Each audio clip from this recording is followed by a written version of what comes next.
¿Qué tal, amigos, amigas del ciclismo, amantes de este bonito y duro deporte? Etapa 15 del Giro de Italia, la que hemos vivido hoy. Días de mucho, en mi pueblo dicen que vísperas de nada. ¡Empezamos!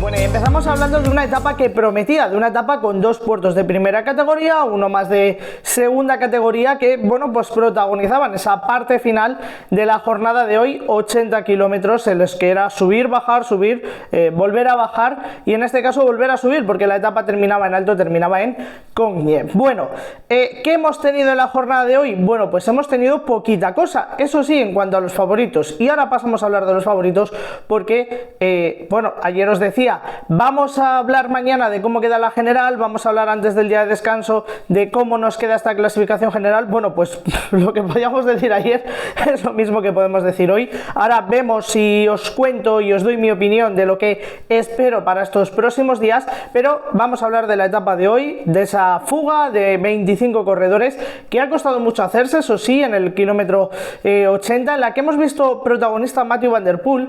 Yo le veía protagonista y pensaba, qué corredor, ¿no? Qué corredorazo que le vemos protagonista en una jornada en la que no es para él, en la que no es su pelea y bueno, pues quizás le costaría mantener el fuera de control y mantenerse si estuviese en el grupo. Bueno, pues ha lanzado por delante, ¿no? También esto que a veces hacen este tipo de corredores y bueno, pero no solamente se ha metido en la escapada, sino que lo hemos visto protagonista, así que nuestro primer aplauso hoy es para Mathieu van der Poel, como casi siempre, porque, como digo, es un pedazo de corredor. Y a partir de ahí, ¿qué hemos visto? Bueno, pues hemos visto una fuga, como hemos dicho, que había que hacer la fuga de la fuga, bueno, pues había que decidirla, ¿no? Con muchos corredores, y a partir de aquí vamos a empezar a ir mezclando lo que ha ido pasando con análisis. Voy a empezar por Movistar, porque es uno de los equipos que más palos, o el equipo, por aquello de lo que nos toca, ¿no? Por ser el equipo español, que más palos le he dado durante estos días, ayer sin ir más lejos. Es cierto que no hemos visto a Movistar, que no sabemos si han venido a correr, o están en casa, o dónde están, y hoy, pues sí, se han dejado ver, se han metido 3 corredores en esa fuga de 25, han hecho lo que tenían que hacer, entrar en esa fuga, y han entrado con 3 corredores, entre ellos Iván Ramiro Sosa y Antonio Pedrero. Por cierto, el que ha llegado al final ha sido Antonio Pedrero. Voy a volver a dar un palo. Iván Ramiro Sosa, que venía con muchas expectativas, con expectativas de estar peleando la general, con expectativas de estar en el podium, y no solamente es que no haya podido estar o no vaya a pelear por esas expectativas por las que venía, sino que además tampoco le estamos viendo, o tampoco le hemos visto hoy en la parte final, entre los hombres más fuertes de la escapada, que bueno, pues en buena lógica es su terreno, es un terreno donde deberíamos verle. Bueno, hemos visto un paso por delante de Antonio Pedrero. Bueno,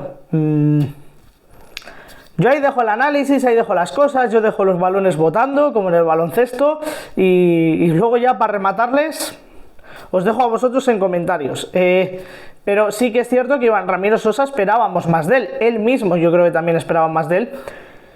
Y creo que después de este Giro va a haber que cuestionarse muchas cosas. En cuanto a Antonio Pedrero, que es un corredorazo, es un pedazo de corredor Antonio Pedrero. Ya le hemos visto ayudando en el Giro, le vimos ayudando en el Giro a Carapaz, ya le hemos visto en otras labores, ¿no?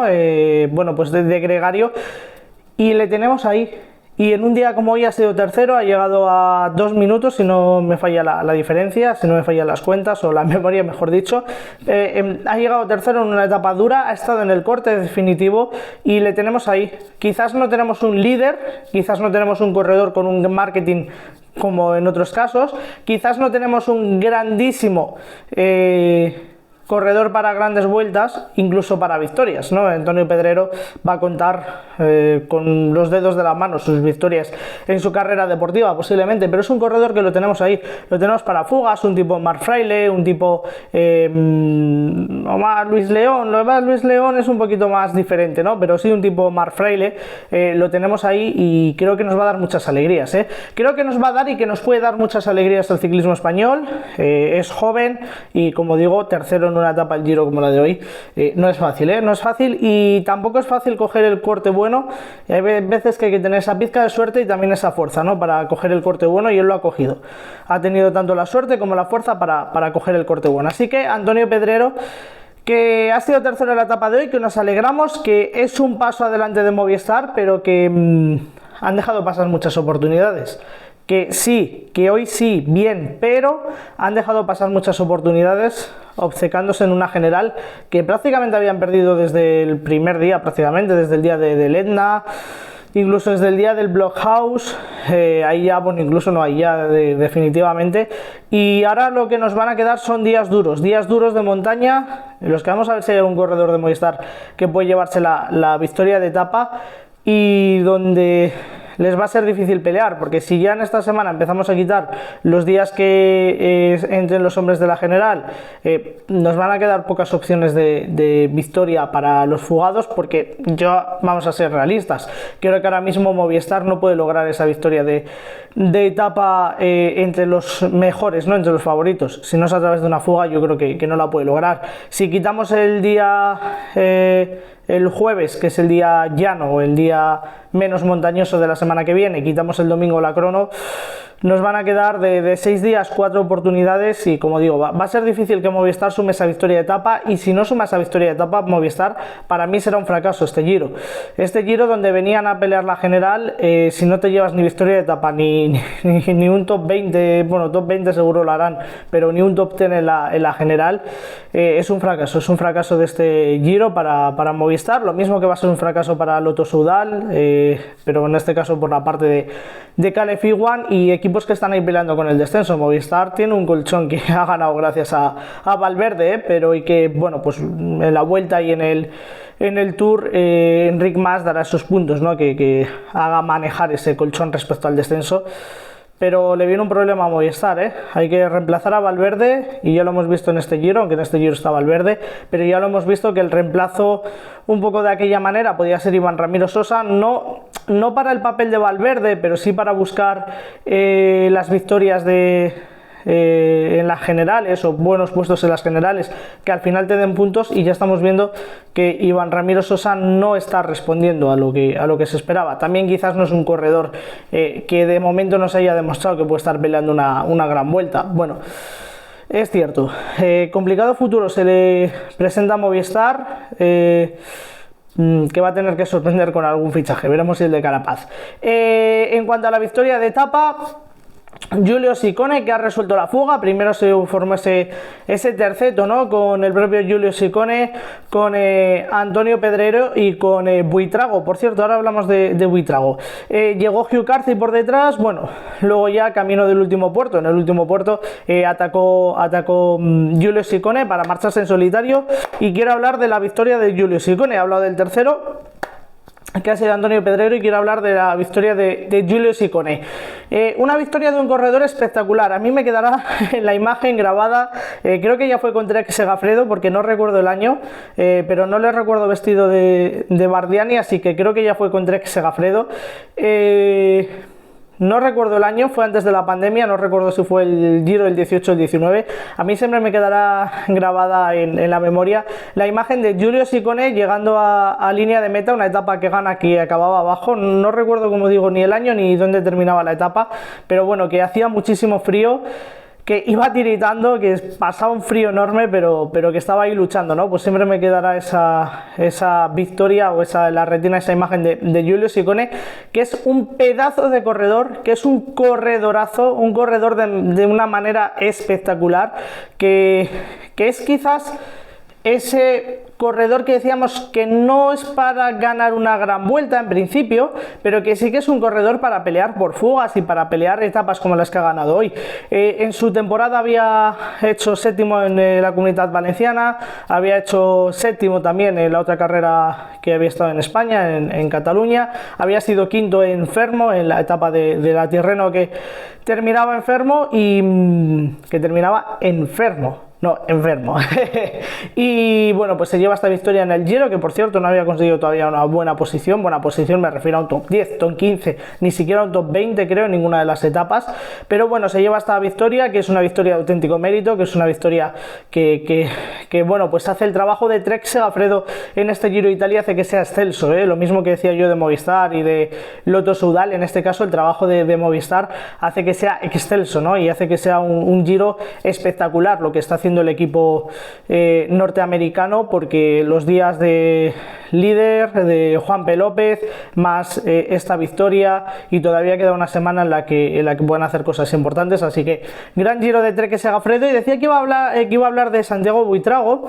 Es un corredor que le estamos viendo progresar, que es muy jovencito todavía, que le ha dado esa libertad hoy Bahrein, ¿no?, para luchar por la victoria de etapa, y que me daba a mí la sensación, ha ido manteniendo, ¿no?, la diferencia, y sobre todo al final se ha ido manteniendo en ese minuto 20, minuto 30, pero veías la cámara a Jules Ciccone y veías la cámara a Buitrago y parecía que Ciccone iba muchísimo más fácil, y el estilo de correr de Buitrago me ha llamado la atención, porque parecía que iba muy atrancado, pero mantenía y le daba ritmo a la bicicleta, mantenía esa diferencia. No le ha dado para ganar, pero sí una segunda posición que también le hace crecer, que hace que el ciclismo colombiano se sienta ahí, aunque no está siendo un buen Giro para los colombianos. Por supuesto, para Gaviria, Superman López Abandono, esa segunda posición de Santiago Buitrago pues hace un poco resurgir al ciclismo colombiano, que, como digo, no está siendo buena carrera para los colombianos.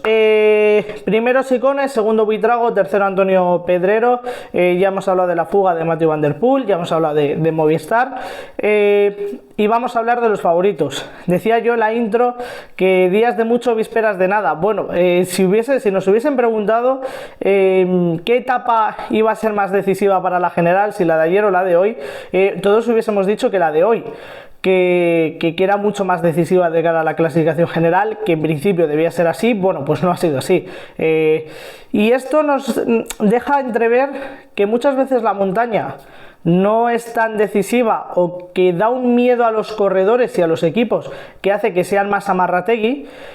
Y también nos deja otra segunda lectura, y que la carrera no la hacen los recorridos, sino la hacen los corredores. Ayer, con un recorrido más suave, no voy a decir mucho más suave, pero sí más suave, y una etapa más corta que la de hoy, Bora decide que quiere armar la fiesta, Bora decide que se quiere ir para adelante, y Bora la lía, ¿no?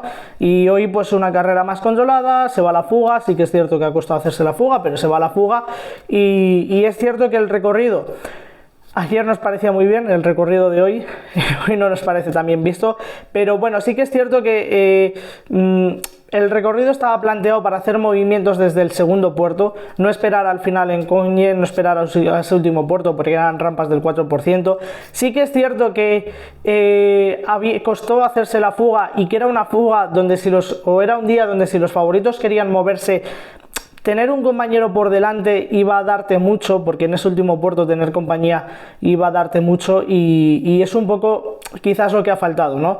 Que Bahrein, yo creo que metió a Santiago Buitrago dándole esa libertad para ganar la etapa, pero pensando también en si había algún movimiento por detrás que le pudiese echar una mano a Mikel Landa, pero Ineos no coló ningún corredor, no estuvo en la parte final, por si Carapaz necesitaba esa ayuda. Bora un poco lo mismo, ¿no?, con Jay Hindley. Emirates sí que lo hizo, coló ahí algún corredor. Bueno, pero claro, aquí la fuga tenía que ganar diferencia, había un puerto para que ganase diferencia, porque los movimientos tenían que venir en el segundo puerto, porque en el tercero ya era tarde. Bueno, sí que era un recorrido que, ya digo, sobre el papel nos parecía mejor de lo que ha resultado, que podía haber sido mejor etapa, sí, que después, si no hubiésemos tenido el espectáculo de ayer, hoy estaríamos mucho más cabreados. Que después del espectáculo de ayer, hoy, bueno, pues nos quedamos un poco, decir, vale, ayer hemos tenido pelea, pero sí que nos ha quedado un poco fríos de cara a la general.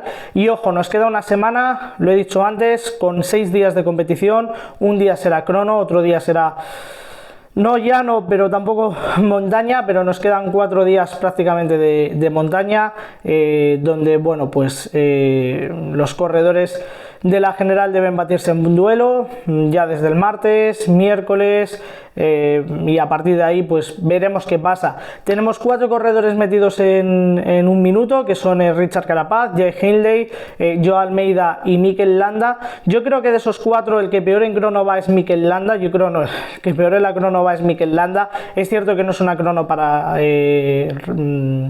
contrarrelojistas puros, para rodadores puros, porque tiene ahí esa extensión en Verona que va a hacer que los escaladores, bueno, pues no pierdan tantas chances, no pierdan tantas oportunidades, pero nos queda todo de cara a una semana, todo comprimido entre estos 4 corredores, a la espera, como decía ayer, de si alguno consigue a través de una fuga meterse o con algún ataque lejano y gozar un poco más de libertad meterse en carrera, pero como digo, nos quedan una última semana con 4 corredores a priori. Veremos si tenemos algún invitado en un minuto. Mikel Landa es el peor en la crono, así que está obligado y el que más atrás está obligado a atacar y a moverse. En cuanto al resto, pues Jai Hindley creo que puede tener un pasito por delante en la crono. Joao Almeida un pasito por delante respecto a Richard Carapaz.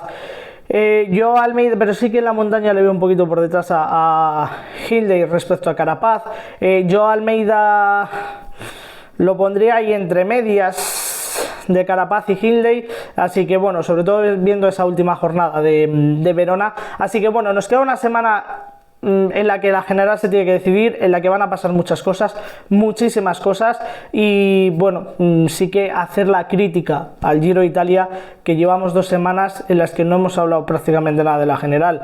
Hemos hablado pues porque Juanpe ha sido líder, pero que tenemos que corredores se han retirado, que sí que ha habido corredores que han explotado, ¿no? Que con poquitos días de montaña ya han perdido sus opciones, ¿no? de pelear por la general. Simon Yates, Iván Ramiro Sosa, Superman abandonó, Roman Bardet abandonó. Bueno, sí que hemos hablado de esas cosas, pero en cuanto a lo que ha sido deportivo, en cuanto ha sido carrera, han sido 2 semanas en las que todavía no hemos hablado nada. No hemos hablado nada de cara a la clasificación general. Nos queda este atracón, pero bueno, no sé si es una crítica al Giro de Italia, que dejemos todo para el final. Está bien dejarlo todo para el final, pero que haya habido semanas en las que no hemos tenido nada. También es cierto que es un poco la configuración del país, ¿no? Que el Giro de Italia empieza por el sur de Italia, van hacia el norte y ya, bueno, pues los Alpes y las grandes cimas. Así que esperamos esa última semana. Mañana día de descanso, mañana nos toca dormir un poquito y a partir del martes empieza lo bueno. Empieza lo bueno, chavales, que viene la montaña. Hasta luego.